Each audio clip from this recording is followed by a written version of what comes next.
okola ekintu kimu ne kikusigalako paka lw'oliva mu bulamu bw'ensi nga statement gy'okoze oba ekigambo ky'oyogedde nga kisigadde kisaasawulinga mu matu g'abantu.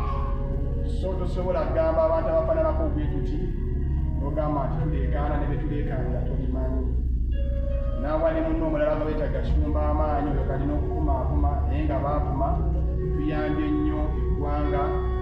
Baliwo kwogera bwogezi, baliwo kulobinga mu gavumenti kufuna ssente, naye ffe tuweereza Mukama tuyamba abantu kubanga tubajja omanyi b'ekizikiza mu bikolwa ebibi ne tubatereeza be bano boolaba kati bakozi wamma tubuuza mukozi wali kamera wasinga eringa erimu olugotomu naye kati Katonda ebyo byakola ndoza omulaba bwanyirira yasite emyaka 3 kwetaaga omulambo bwakyo.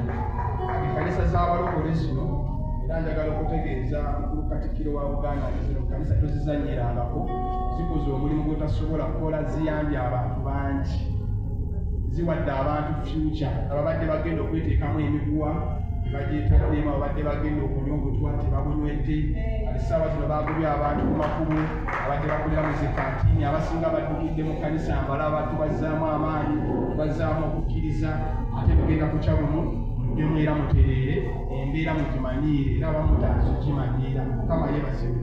Abamu tukwala ne ku ssente zaffe ne tubawa bagende basobole okubanga bateteekanya obulamu basobole okubeerawo mu nsi. Kakati omuntu akola omulimu ng'ogwo ng'ate gwanakyewa tasasulwa, gavumenti emusasula, tomuzanyirangako obanga onassaamu maanyi. Mukama yeebazibwe.